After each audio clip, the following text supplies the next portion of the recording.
You're tuned in to the Brand Ambassador Select Podcast.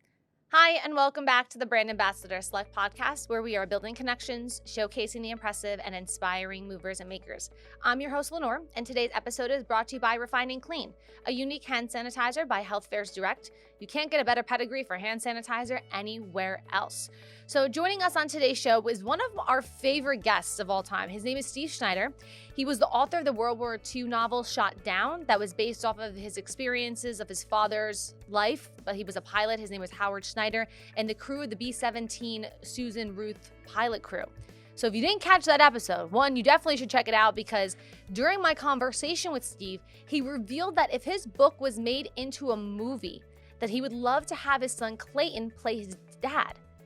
Turns out that his son Clayton Snyder is the teen heartthrob who played Ethan Kraft on Disney's Lizzie McGuire. What? Yes, I was not prepared for that. I had a little freak out. So like I said, if you didn't watch it, go back. So I'm so excited actually, because today we have both Steve and Clayton joining us on this episode. So Clayton put acting on a hold and attended university, got his BA, and then continued his water polo career and continues to play professionally in Europe and trains with the US national team. He's going to share what it's like growing up as a teen star to becoming a professional water polo star and working alongside his dad and making different movies and documentaries. And I'm so looking forward to hearing Steve rave about his son as well. So Steve and Clayton, welcome to the Brand Ambassador Select Podcast. It's good to be back. I'm glad to be here with Clayton. So Clayton, when I left with your dad on our last episodes that we were with together, I asked him who he would want to play his dad in a movie based off of, like, for his book Shot Down, and completely surprised me and pretty much everybody else in the room that, like, he wanted you, his son, to play his dad. So are you gonna, the both of you guys, gonna make that happen or what? Yeah, I mean, that certainly would be quite man, I don't even know the word for it. Ideal. It'd be Dream come surreal. true. It'd be surreal and like a dream come true and yeah, ideal, sure. If I were to be able to play my grandfather in this story, it's just such a, because not only is my grandfather in this story, my own father has put so much time and love and effort into telling this story and learning so much about it, and I've been so involved in helping him do that once it got to kind of the documentary side of it that we created. And it's a crazy time right now for Hollywood, that's for sure, in terms of trying to shoot stuff. And if you're the guy that one time played Liz McGuire, and then you're someone who has never written a book before in his life, coming together to producers, sometimes try to get some feet in the door in terms of, hey, we want to make this movie, trust us, it's going to be a hit. They're like, what's your track record? You're like, okay. So You just need GoFundMe. That's all you really need. I've done enough of those. No, thank you. Although, I've actually never started one yet. It like, don't get me wrong, great campaigns, if they're put together really well, they can absolutely put things together.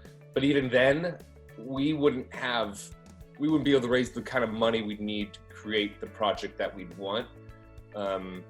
Because this isn't like an indie project, you know, we can't like grab some cameras and just shoot this as a passion project, at least to create the vision that I think my dad or I would want for it. And that budget's a little higher than a GoFundMe, I think. Yeah, it's like a Saving Private Ryan type movie.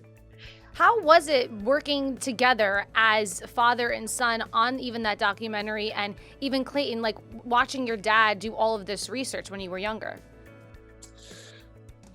Well, I mean, I don't know about watching him do research, because he'd just go into the upstairs guest room and just hold himself up there, and that's where all this research was, basically. And then he'd go out of town to do speaking events. I think that was more.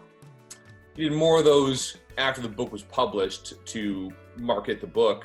However, he was going to some of those anyways, conventions and such. And like there's the 306 Historical Bomb Group Association that he actually served as president for. Are you vice president right now, Dad?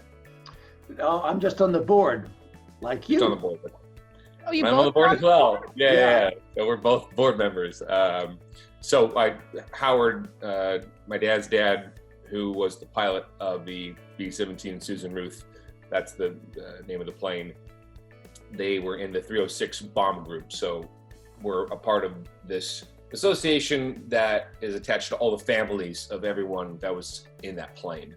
And we just recently, I think, decided to be absorbed by the 8th Air Force Association. Is that right? Well, not yet. We hold annual reunions every year. And this year we were going to hold the 306th reunion, That's bomb right. group reunion with the 8th Air Force Historical Society. But because of COVID, everything's been canceled. So we were going to do that as an experiment to see if we wanted to stay on our own as an independent group or join the 8th Air Force Historical Society. So, but yeah, Clayton just came on the board. The board felt that we needed some new blood and some younger blood, and that with his interest in the whole subject of my dad, the 8th Air Force, the 306 bomb group, they thought he would be a good person to get on the board. So now this is his first year on the board. So Steve, this question is for you actually. How is it like raising a child star?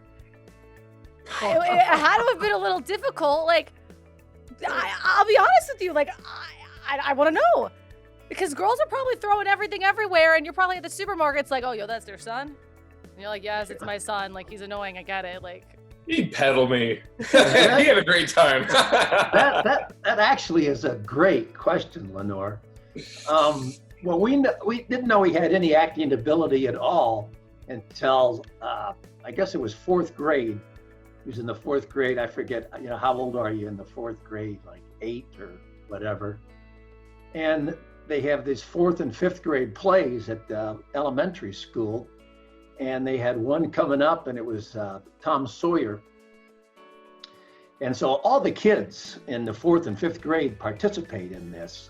But naturally, only select ones get the big roles. So I traveled on my.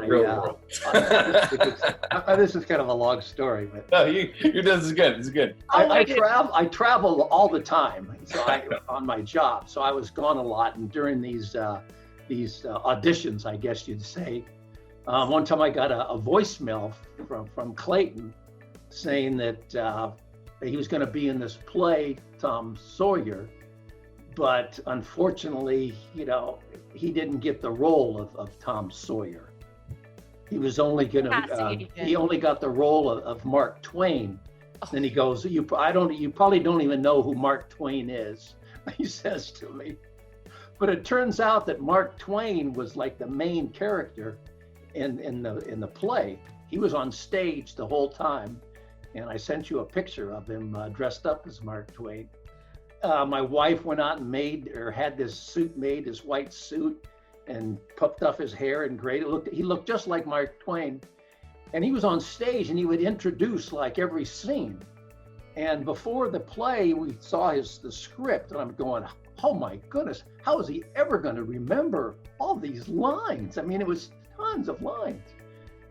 And he just knocked it out of the park. And my wife and I was going, my goodness, where did he get this? He was spectacular. He remembered his lines perfectly, in character, and he just fell in love with acting. And then he wanted to pursue it, and he was in a lot of local stage plays and things. And then he wanted to get an agent.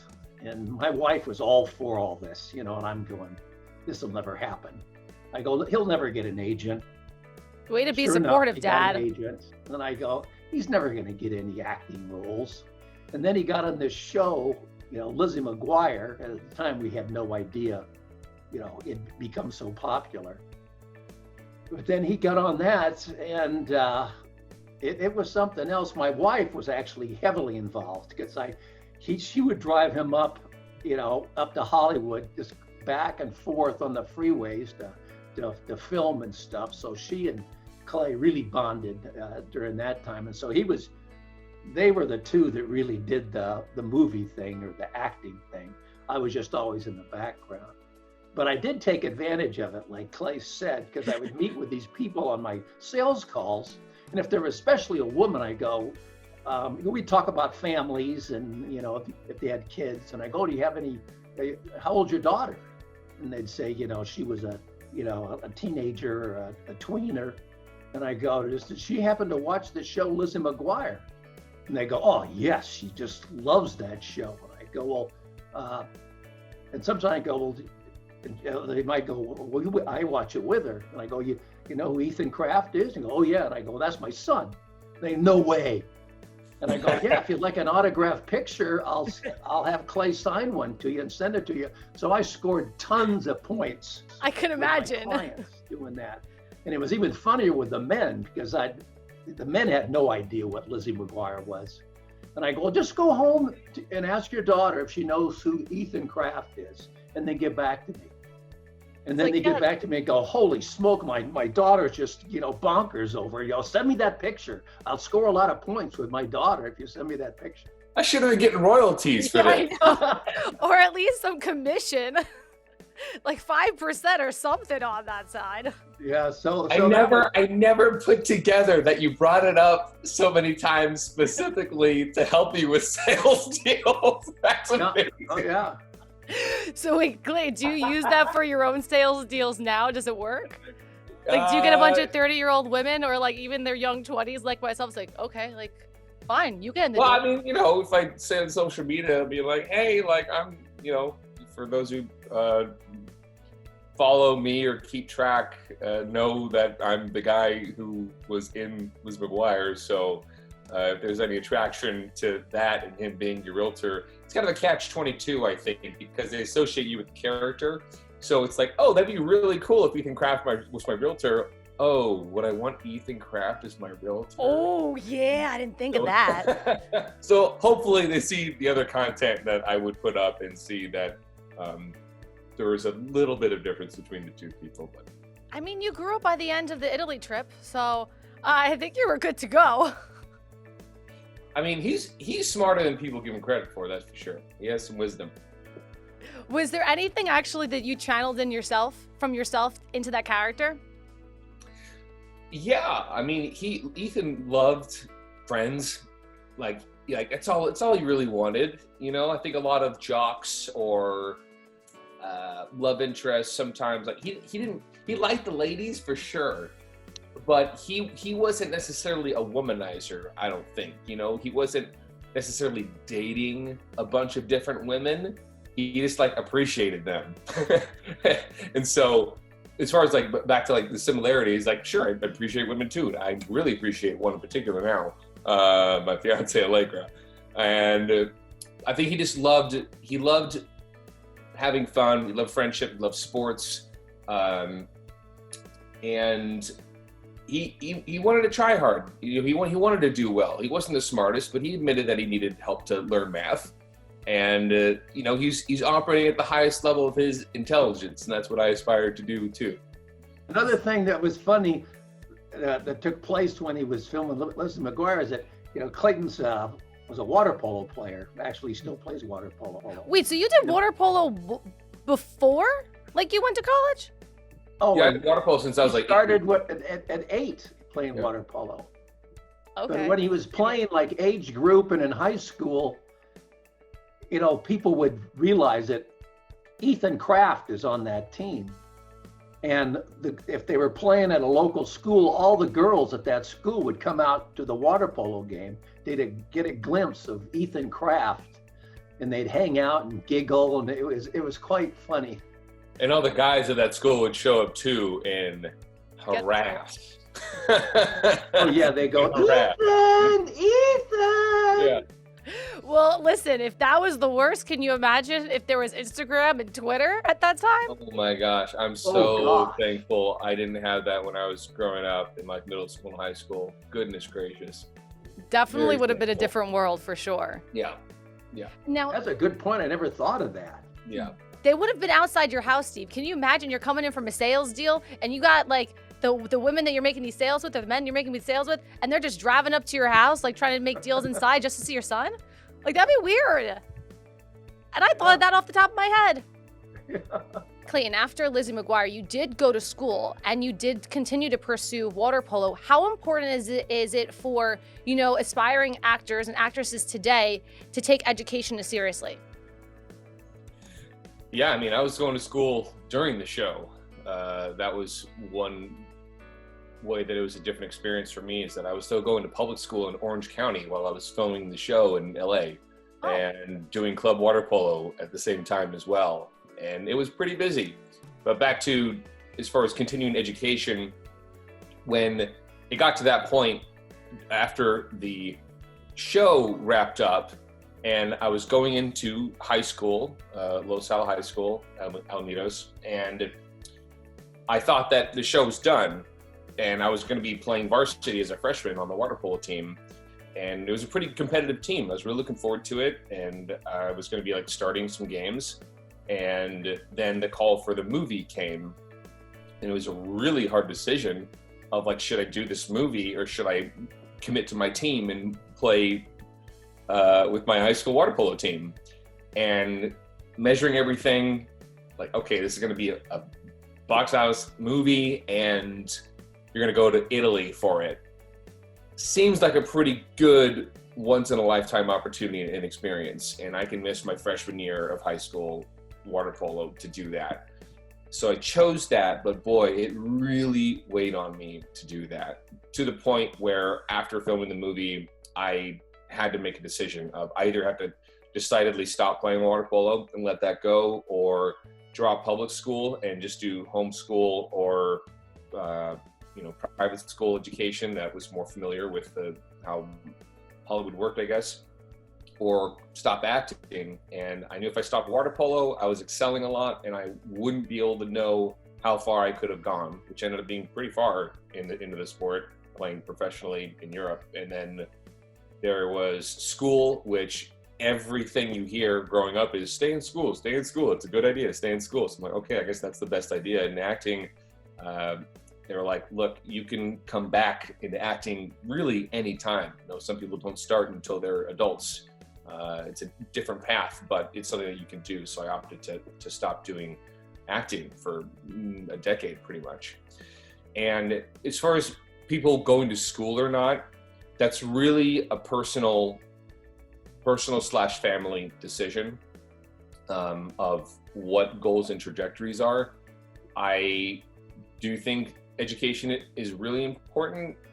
I don't think college is not for everybody. College is certainly not for everybody. That's something that I am on the side of. It's been great for me, especially on like a social standpoint, because you make so many friends, hopefully in high school, but especially in college, you grow up a lot then as well, but you're still pretty young that you're doing it. You don't have the clear vision for what you want. I think that's the most important thing. For me as a scholarship athlete, it makes sense to do that jump from high school athletics into college athletics and to take advantage of that scholarship and still kind of figure myself out academically. I think nowadays, if you don't have that kind of opportunity to like kind of pause and figure out what you want to do so that you'll be focused on it and really make the most out of it. People would be confused, like, why is this kid that came here from Africa or another country, he's a transfer student, like doing so much, and he doesn't speak English that well, doing so much better in school than all these local kids? And it's usually because they have a clear objective out of school and they are on a mission to excel and to learn about something and do something with it, when some other kids are like, college is just kind of what you do, and here I am. So I think that's comes down to a decision with the family, and just try to learn more about school and its benefits and where you guys stand budget-wise, etc. I don't know, Dan, if you have an opinion on that, but that's mine. No, you pretty well said it. Covered it all, right? Yeah. So this is for you, Steve, actually. When Clayton was trying to figure out whether to continue the acting or to really go with the sports aspect, what advice do you have to other parents that are probably dealing with those types of situations with their kids right now? Oh, another good question. It's a tough one. It's, I guess you have to look at various things about your motivation, and like Clay had to make a decision for the movie, either to go into acting, stick with acting, or go with athletics and water polo. And so you can do that with academics too, but I think it also depends on your abilities and and how good an athlete you're going to be. It's one thing just to do it for the love of the sport, and it's another if you have the talent and ability to excel at that sport. How far to push it and how much importance to put upon it, to either the detriments or the hindrance of your academic career. So I think it's like Clay was saying, the individual and their parents just have to sit down and talk about it and decide, what's most important and what makes most sense. So Clayton, are you going to the Olympics or what? Is that a laugh? Is that a laugh as in the okay, you're funny, or is that a laugh as in? No, I had a really amazing opportunity to train with the senior national men's team and compete with them a couple times around the 2012 year, and I had the opportunity to represent the USA in the not the Pan American Games, the World University Games, which took place in Shenzhen, China in 2011. So I'm very proud to have represented the United States on a couple occasions, but I would not break into that bubble of our Olympic team. Some really, really amazingly talented guys we have, thankfully. So, and I also, it's hard when you don't grow up in the national team culture, on that level between like junior team and stuff like that. And I really didn't have interest in that growing up. Interestingly enough, I was so focused on my team. It felt like if I tried to do that, I would have to miss our trainings and games and stuff like that. And I didn't want to do that. I wanted our team, my local team, my high school team, my college team to succeed. And sometimes in college, I would train with the senior national team just for some extra training time. But I don't think, I didn't have that kick, like a kid watching. That's a whole nother thing. It might have been a different story if I had been watching water polo in the Olympics when it came on TV, because it's the only time it comes on TV, right? Yeah. It happens for some kids. They see someone or a sport and it really excites them, and they identify heroes in that sport. That's why basketball or football is so common, because it's everywhere and right in your face, and people see someone who either they admire or looks like them and be like, I want to be like that guy, and they have to train so hard to be him or surpass them.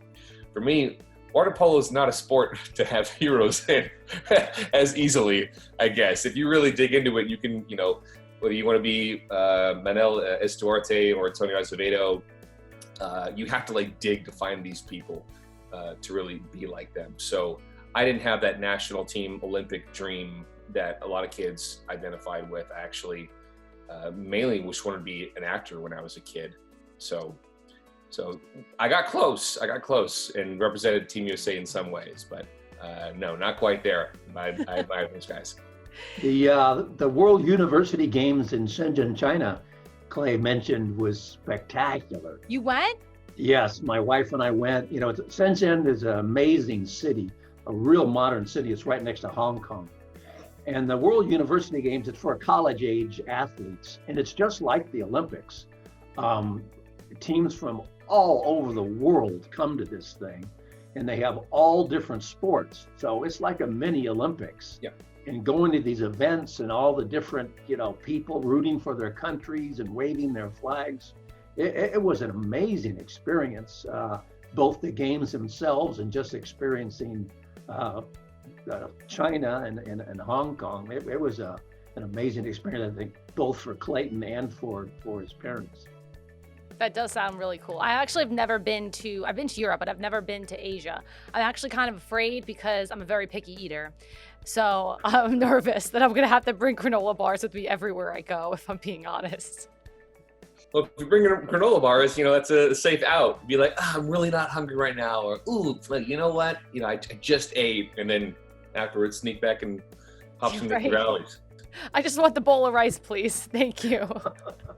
So, Steve, your legacy that you're leaving towards your kids and grandkids and stuff like that would be your book, Shot Down. Now, Clayton, what's the type of legacy you'd like to leave and pass down to the generations in your family after you? Oh, gosh. Did I go too deep? Yeah, I practiced that question. I had that one lined up. Oh, gosh. It's only becoming more and more clear how important history is, and to acknowledge and have awareness of what happened before and an understanding of it. And I had this realization, I think, in high school that, there's going to come a time very soon where everyone that was alive during World War II that could remember it and tell you what it was like is going to be gone. And all we have, and that's what happens to all wars, right? Throughout time, that there are these crazy things that happen, and the only thing we have to rely on at that point are photos and books, and now people make films about it, and people then argue about the validity or truth of this thing that happened in the past. And we already see people that, deny that the Holocaust happened and that it was just all fabricated with these photos and whatnot. And we're going to get to a point where the whole story around World War II is going to be challenged, I think, and we won't have anyone that was there to back it up. And as we get further away from it, you're going to get more and more people that either don't care or don't think that it was true, or don't understand its impact. And I think that's something that's become very real to me through my dad's experience and being with him on this journey for the part that I have been. And so that's definitely something, my dad has spent a very focused amount of time of these last, decade on the research for the book, and then meeting people around the world and other veterans. And he has such an archive of information in his head that I won't be able to match. Solely also just because I won't have met any of these people that will be gone by the time I'm at that age, right, to devote so much time to it. And anything that I'll get will be secondhand, thirdhand information, and will be as alive. And I'm like, man, I wish this is, my fiance was in the show for Amazon Prime called Upload. And so I reference it because there's such a part of me that I wish Dad could just kind of leave some sort of data drive that I could just zap in there and be like, whoa. There'll probably come a time, we did some interviewing of my dad for the documentary. That was more specifically about Howard. And I do suspect that somewhere in the future, I'm going to sit down and think of as many questions as I can and just grill my dad for an hour a day for a week and see what information I can glean off of him. Dude, that sounds true. You gotta do it now. Because I think everyone should do that. Everyone should do that. You don't realize how, right, Dad? How many things you want to talk to your parents about their life experience, because you don't know what you don't know, or you don't know what you're interested in that they have knowledge on or that they have experience with. And then it gets to be where it's too late. And you're like, man, I wish I could have asked them that. And so I encourage everyone to just honor legacy and honor people that have been here for a while. Us young people think we're so smart and that we get it and we know more. Aren't we so people that have smart? been here for decades. And I did play Ethan. There is some similarity, right? We're just versions of that. Yeah. But yeah, I think we need in general to honor the people that have been here for decades and decades and have seen a lot, and try to learn from them instead of trying to tell them that they don't know what they're talking about. Yeah, I think that's true for any child.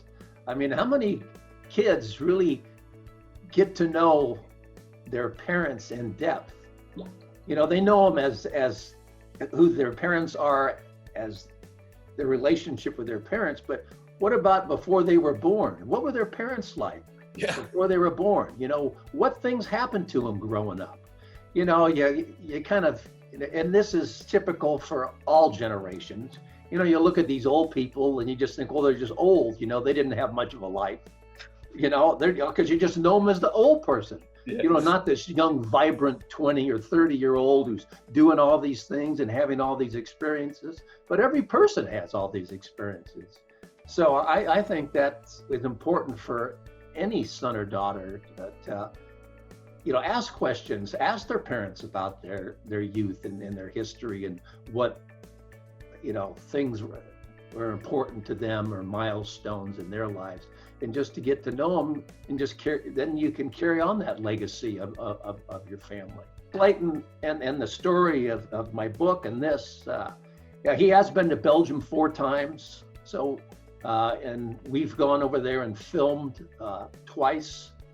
And so he has been able to absorb a lot more and had the opportunity to do so than most kids.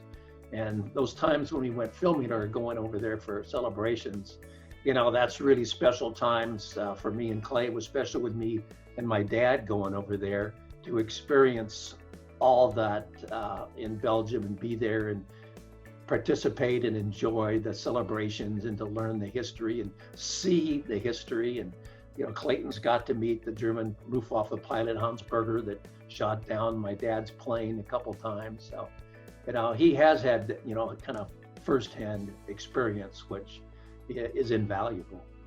It's funny that you guys brought all those questions up because it immediately made me think of, I think it was like 2004 or 2005 when like my grandma was like really sick and my mom got us this like family tree book and I never got a chance to actually finish it on like, what are their likes? What are their dislikes? And it was like only this, it was like 2, maybe an inch or so thick, but it had all these random questions that you get to know who your grandparents are and be able to like, tell those stories to your kids and your grandkids and really just leave your legacy.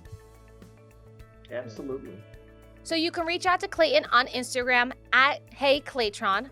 And you can also shoot him an email too. Maybe you want him to sell your house. It's info@claytonsnyder.com. And obviously you can get Steve's book Shot Down at steveschneiderauthor.com. That's a wrap on another episode of the Brand Ambassador Select podcast. I'm your host, Lenore, and hit that subscribe button so you never miss one. More at brandambassadorselect.com. See you next time.